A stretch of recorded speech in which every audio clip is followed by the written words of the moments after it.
नमस्कार। आज मैं आपको दीपावली की रात में एक ऐसा तंत्र प्रयोग बताऊंगा जिसको करने से आपको धन की कमी नहीं रहेगी। अगर आपके ऊपर बहुत ज़्यादा कर्ज हो गया है, करोड़ों का कर्ज है, तो आप अगर श्रद्धा से करते हैं तो लक्ष्मी जी कृपा आप पर होगी और सारे कर्ज आपके खत्म हो जाएंगे। ठीक है, ये प्रयोग दीपावली की रात में ही करना है, अन्य किसी दिन नहीं करना है।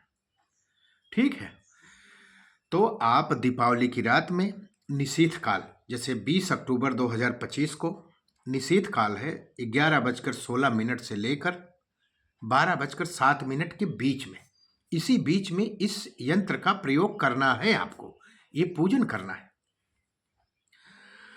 तो पहले आप, वैसे तो दीपावली की रात है, लक्ष्मी गणेश पूजन हुआ रहेगा, धूप दीप सब चलते रहेंगे, कोई दिक्कत नहीं होगी। आपको करना ये है कि एक घी का दीपक जलाएं कर्म साक्षी के रूप में। ठीक है, पूजन आप जो यंत्र बना रहे हैं उस यंत्र के लिए आप एक घी का दीपक जलाएं, कर्म साक्षी दीपक जला लिए। एक तांबे की या एक चांदी की, जिसको जैसी हो, वो प्लेट ले लीजिए, रख लीजिए और लक्ष्मी गणेश का पूजन आप कर लीजिए। आप पहले गणेश जी का पूजन कर लीजिए, क्षेत्रपाल का पूजन कर लीजिए, आचमन कर लीजिए। आचमन करने के बाद अपने पवित्र होइए। उसके बाद प्राणायाम करना है। प्राणायाम अवश्य करें, क्योंकि मन की स्थिरता को जाहिर करता है। आपका मन स्थिर होगा तभी काम हो पाएगा। किसी भी यंत्र को प्रयोग में लाने से पहले प्राणायाम करना अति आवश्यक होता है मन के कंट्रोल के लिए। तो आपका प्राणायाम कर लिए। अब एक दिन पहले आपको लाल चंदन लेना है। अब लाल चंदन नहीं है तो अष्टगंध ले सकते हैं, और एक अनार की टहनी से कलम बना लीजिए, पतली जैसे पहले कलम बनती थी। और अगर आपके पास धन है तो सोने की एक निब बनवा लीजिए। वैसे आजकल सोना बहुत महंगा है, आप ले लीजिए, फिर लौटा दीजिएगा, कोई दिक्कत नहीं है।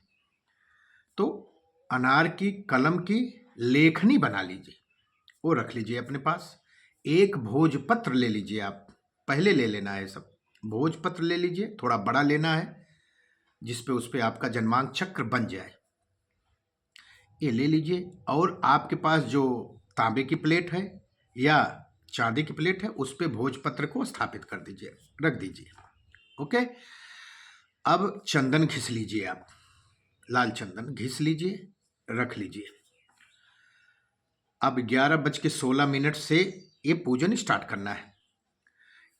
आप इसमें गणेश जी का पूजन पहले करिए, उसके बाद फिर क्षेत्रपाल का, और जो बताया प्राणायाम वगैरह आप कर लीजिए। करने के बाद इसमें फिर आप निशीथ काल में 11:16 से 12:07 के बीच में 20 अक्टूबर 2025 को पूजन करने के बाद, पंचोपचार पूजन करने के बाद, फिर आप भोजपत्र में टाइम के जो बताया उस टाइम के अंदर उसमें लेखनी से, अनार की लेखनी से भोजपत्र पर अपना जन्मांक चक्र बनाइए।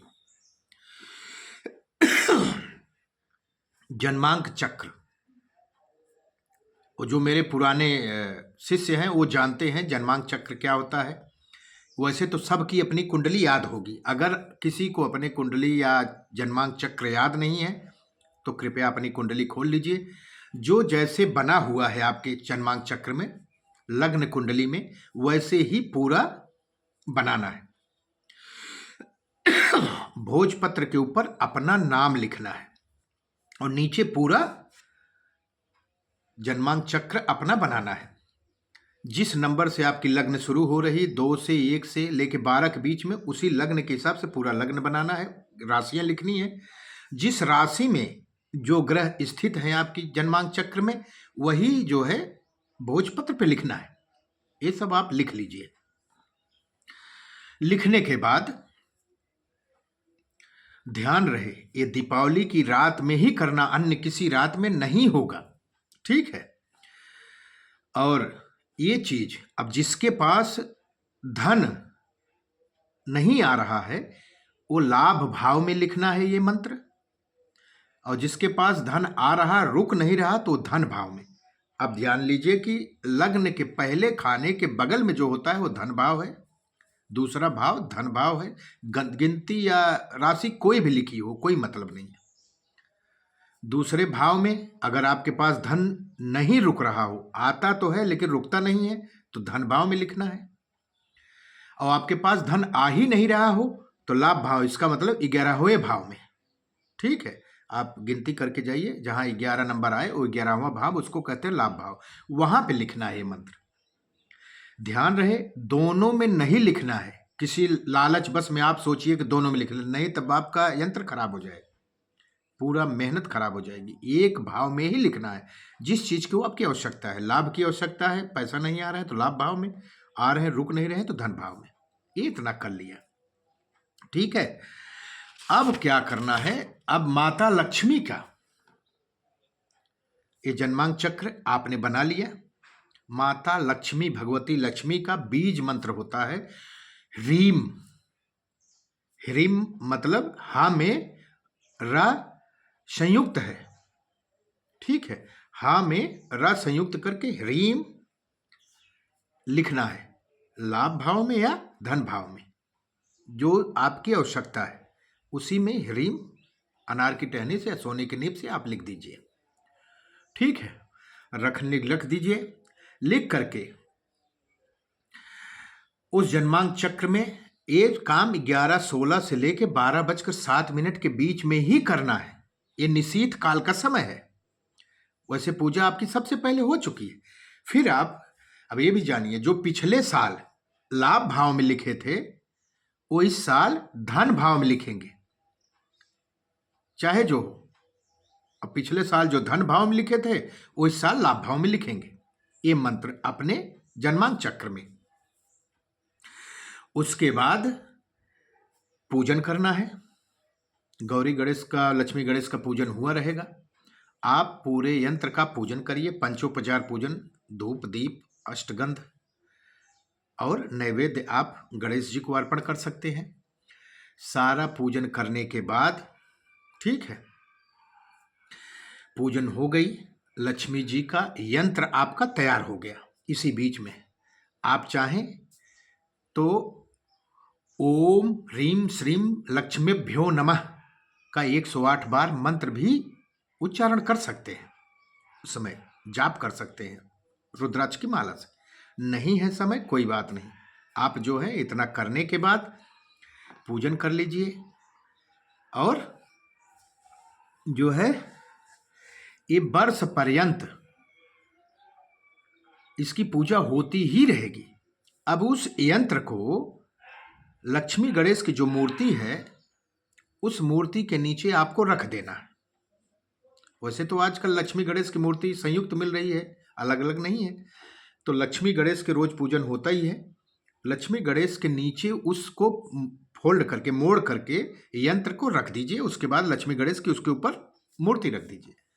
वर्ष पर्यंत अगली दीपावली तक ये वहां पर रहेगा ही, पड़ा रहेगा। ठीक है, वर्ष पर्यंत इसकी पूजा होगी और ये उठाना नहीं है उसको। अब ध्यान रहे, इस पे पेड़ की छाल है और इसमें जो है आप कुछ भी कर लीजिए, पानी गिर जाए, चंदन गिर जाए, कोई इसको कुछ भी हानि नहीं होगी। उसको वैसे पड़ा रहने दीजिए, पूरे साल उसकी पूजा होगी, सब देवताओं के साथ पूजा होती रहेगी। पूजन करने के बाद इसको रख दीजिए, आप उठिए। ठीक है, अपने आसन के नीचे जल गिराइए, पूजन हो गया, आपके लक्ष्मी जी के नीचे रख दिए, पूरा काम आपका पूर्ण हो गया। अब जो है जिसके पास पिछला भोजपत्र बना हुआ है उस भोजपत्र को बहते जल में प्रवाहित कर दीजिए। ये नया जन्मांक चक्र अब पूरे साल पूजन होगा, ये आप ध्यान रखिएगा, नहीं तो उसको रखे रहें, उसको प्रवाहित कर देना है। दूसरे भोजपत्र पे जो बनाया है उसको लिखना है। हर साल एक ही भाव में लिखना है, चाहे लाभ में लिखो चाहे धन भाव में लिखो, ठीक है। फिर अगले साल आप दूसरे भाव में लिख, मान लीजिए इस साल आप लाभ भाव में लिखे हैं तो अगले साल आपको धन भाव में लिखना है। पिछले साल धन भाव में लिखे थे लक्ष्मी जी का बीज मंत्र, तो इस साल लाभ भाव में लिखना है। ऐसे ही चेंज करना। आप यकीन नहीं मानेंगे, एक दिन आपके, मेरे पास तो कई फोन आते हैं, करोड़ों का कर्ज आपका खत्म हो जाएगा, ये भी जान लीजिए आप। हाँ, आपके घर में किसी कारण बस पूजन नहीं हो सकता तो आप मत करिए, ठीक है। किसी कारण बस आपके यहाँ पूजन होने में दिक्कत है, या पूजा सही से नहीं हो सकती, या देश काल परिस्थिति के हिसाब से आपको कोई दिक्कत है, तो आप पूजन इस वर्ष ना करें। नेक्स्ट ईयर, अगले साल भी कर सकते हो। और ये आप देखिए, 1 साल 2 साल में भाई कर्ज अगर आपका करोड़ों का है या परेशानियां बहुत ज़्यादा हैं पैसे से, तो धीरे धीरे ही खत्म होगा, इतनी जल्दी तो खत्म नहीं होगा। लेकिन साल भर में मेरी ये गारंटी है कि खत्म होगा ही होगा, ठीक है। ये है, इतना करना है। इतना करने के बाद आप देखिएगा कि आपके घर में लक्ष्मी जी कृपा बनेगी, ठीक है। और पैसे आने के स्रोत खुलेंगे। जो एक बंधक बना हुआ है, एक दिव्य यंत्र प्रयोग है, ये नॉर्मल नहीं है, ठीक है। लक्ष्मी जी की कृपा लक्ष्मी की दिवाली की रात में ही होती है। अगर इस दिन आप इस यंत्र का प्रयोग करते हैं तो आप यकीन नहीं मानेंगे, आपके पास धन संचय होने लगेगा। या धन नहीं आ रहा है तो धन आने के स्रोत खुलेंगे, धन आएगा। आपका कहीं न कहीं से कुछ व्यवस्था होगी ही होगी। आप इसको करिए और आप देख लीजिएगा साल भर के अंदर। मेरे पास तो बहुत फ़ोन आते हैं कि मेरा इतना कर्ज था ख़त्म हो गया, इतना ये था, इतना वो था, सब कुछ हो गया। आप करिए, आपको विशेष लाभ होगा। ये दीपावली का यंत्र है, दीपावली की रात में ही होगा, अन्य किसी रात में इसको करना नहीं है। और निशीथ काल के समय 11:16 से 12:07 के बीच में। नमस्कार।